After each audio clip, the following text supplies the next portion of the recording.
दोस्तों, आज के इस एक्सप्लेनर में सीधे बात करते हैं स्ट्रक्चर्ड क्रिएटिव थिंकिंग की, यानी संचारित रचनात्मक सोच की। जरा पीछे मुड़कर देखें तो समझ आएगा कि प्रकृति के अलग अलग बिखरे हुए तत्वों को जोड़कर हम ऐसी असीम कल्पना को जगा सकते हैं जो पहले कभी अस्तित्व में थी ही नहीं। ये बिल्कुल वैसा ही है जैसे बिना किसी नक्शे के सीधे अपने दिमाग में एक खूबसूरत इमारत खड़ी कर लेना। और सच मानिए, जब हम इस रचनात्मक आर को समझ लेते हैं तो नए आविष्कारों और अनोखे जीवों को जन्म देना एक ठोस सीखने योग्य प्रक्रिया बन जाती है। और इस पूरी यात्रा को समझने के लिए इस बेहद शक्तिशाली विचार पर गौर करते हैं। हमारी कल्पना हमें उन चीज़ों की छवि बनाने की शक्ति देती है जो कभी बनी ही नहीं है। ये बात एकदम सटीक है। इतिहास के सबसे बड़े आविष्कार, चाहे वो पहिया हो या आज के ज़माने का स्मार्टफोन, शुरुआत में सिर्फ किसी के दिमाग की एक आकृति ही तो थे। ये बात उजागर करती है कि मानव नवाचार और कला की आधारशिला वास्तव में हमारा मस्तिष्क ही है। जब तक कोई नया विचार पहले हमारी कल्पना में साकार नहीं होता, तब तक वो इस भौतिक दुनिया में हकीकत बन ही नहीं सकता। अब इस कंपोजिट इमेजिनेशन या सम्मिलित कल्पना को एक उदाहरण से समझते हैं। सोचिए एक ऐसी आकृति के बारे में जिसमें बाघ जैसी ताकत हो, हाथी जैसा विशाल आकार हो और आसमान में उड़ने के लिए बड़े बड़े पंख हों। प्राचीन सभ्यताओं में ऐसी कल्पना का खूब इस्तेमाल होता था और इसके पीछे एक गहरा मनोवैज्ञानिक कारण है। होता क्या है कि जब हम अलग अलग जीवित प्राणियों से चुनिंदा खासियतें निकालकर उन्हें जोड़ते हैं तो हम शक्ति, शांति और आज़ादी जैसे अमूर्त यानी एब्स्ट्रैक्ट विचारों को एक ठोस रूप दे रहे होते हैं। एक शिकारी, एक शांत विशालकाय जीव और एक आज़ाद पक्षी का ये मिलन आकर्षक होने के साथ साथ सीधे तौर पर किसी पराशक्ति का प्रतीक बन जाता है।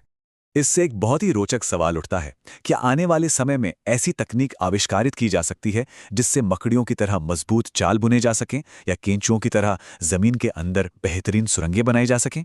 यह सिर्फ ख्याली पुलाव नहीं है, इसे बायोमिमिक्री यानी जैविक अनुकरण कहते हैं।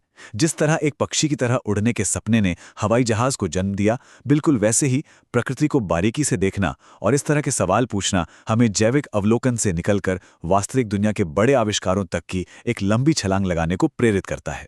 तो चलिए अब आगे बढ़ते हैं और देखते हैं कि कल्पना के ये सांस्कृतिक आधार क्या हैं, खासतौर पर नवा गुंजारा की कथा के संदर्भ में।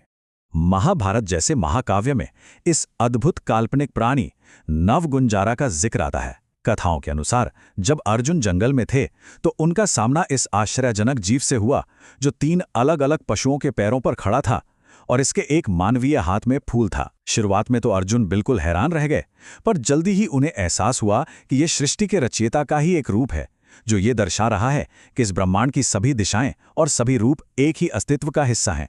एक ही आकृति में इतनी सारी दिशाएं छिपी हैं जो इसे सिर्फ एक चित्र नहीं बल्कि एक पूरा दर्शन बनाती हैं। और अब वक्त है इस पौराणिक प्राणी का विश्लेषण करने का और उसके अलग अलग अंगों को गहराई से समझने का।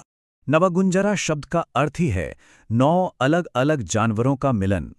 अगर इसकी विशिष्ट शरीर रचना को ध्यान से देखें तो इसमें मुर्गे का ताज, मोर की गर्दन, बैल का कूबड़, शेर की कमर और पूंछ की जगह एक सांप होता है।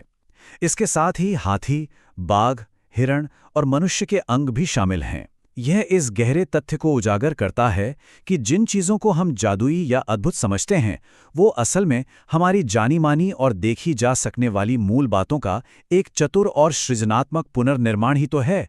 सब कुछ पहले से मौजूद है, बस उन्हें जोड़ने का तरीका नया है। तो जब हमने ये समझ लिया कि नए जीव कैसे बनते हैं, तो आइए अब आदर्श जीव बनाने के कुछ व्यवहारिक कला अभ्यास पर बात करते हैं। जरा कल्पना कीजिए, एक आम लड़का, एक मधुमक्खी और एक फूल।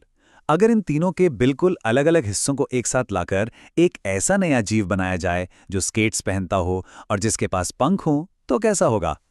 ये एक बहुत ही प्रभावी और मज़ेदार व्यवहारिक अभ्यास है। ऐसा करने से हमारी दिमागी रुकावटें दूर होती हैं। एक व्यक्ति जानवर, पौधे और किसी वस्तु की पसंदीदा खासियतों को चुनकर उन्हें आपस में मिलाना ये सिखाता है कि रचनात्मकता किसी नियम से बंधी नहीं है। हम एक ऐसा आदर्श प्राणी बना सकते हैं जो इस वास्तविक दुनिया में भले ही ना हो पर हमारी सृजनशीलता में पूरी तरह जीवित है। एक नए जीव को सृजित करने का ये प्रोसेस ना बिल्कुल एक मजेदार रेसिपी जैसा है। सोचिए कि एक पौधे का मजबूत तना हो जो जमीन से जुड़ा हो और उस पे एक जानवर का फर वाला शरीर हो। इस स्ट्रक्चर में हमें ऊपरी, मध्य और निचले हिस्सों को तय करना होता है। शायद उस जीव के पास एक से अधिक सर हों जो सभी दिशाओं में देख सके और इसे एक बेहतरीन रूप देने के लिए उस पर अलग अलग कपड़े, गहने और एक्सेसरीज पहनाए जा सकते हैं। अंत में सबसे जरूरी काम, अपने इस नए आविष्कार को एक मजेदार और सृजनात्मक नाम देना, जो इस पूरी प्रक्रिया को एक सार्थक कहानी में बदल देता है। चलिए आगे बढ़ते हैं और बात करते हैं इन काल्पनिक जीवों के लिए एक पूरी दुनिया बनाने की और अपने रचनात्मक दायरे को थोड़ा और बढ़ाने की। देखिए, एक बार जब हमारा प्राणी तैयार हो जाता है, तब सबसे महत्वपूर्ण हिस्सा शुरू होता है वर्ल्ड बिल्डिंग, यानी एक नई दुनिया का निर्माण। साहित्य और गेमिंग में ये एक बहुत बड़ा कंसेप्ट है। एक जीव का डिजाइन तभी सार्थक है जब वो ढंग से अपने वातावरण के साथ जुड़ता हो। अगर किसी जीव के पास पंख हैं तो उसे उड़ने के लिए खुली हवा और एक वायुमंडल चाहिए। अगर उसके पैरों में स्केट्स हैं तो उसकी दुनिया में चिकनी सतहें होनी चाहिए।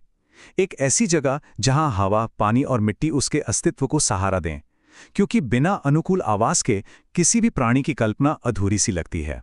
इस पूरे प्रोसेस को हम 3 व्यवस्थित कदमों में एक थॉट एक्सपेरिमेंट की तरह सोच सकते हैं। पहला कदम है उसकी बुनियादी ज़रूरतों को समझना, जैसे कि उसका पसंदीदा खाना क्या है, क्या वो सोता है और उसका दिल उसके शरीर में कहाँ धड़कता है। दूसरा कदम है उसके आवास को तय करना, कि वो रहता कहाँ है और घूमता कैसे है। और आखिरी कदम है उसकी क्रियाओं की कल्पना करना, यहाँ तक कि ये सोचना कि धूप में उसकी परछाइयाँ कैसी बनेंगी। इस तरह का कदम दर कदम फ्रेमवर्क हमारे बिखरे हुए वाइल्ड आइडियाज़ को एक संयोजित इकोसिस्टम में बदल देता है। और सबसे अच्छी बात, इससे क्रिएटिव ब्लॉक यानी रचनात्मक रुकावट की समस्या हमेशा के लिए खत्म हो जाती है।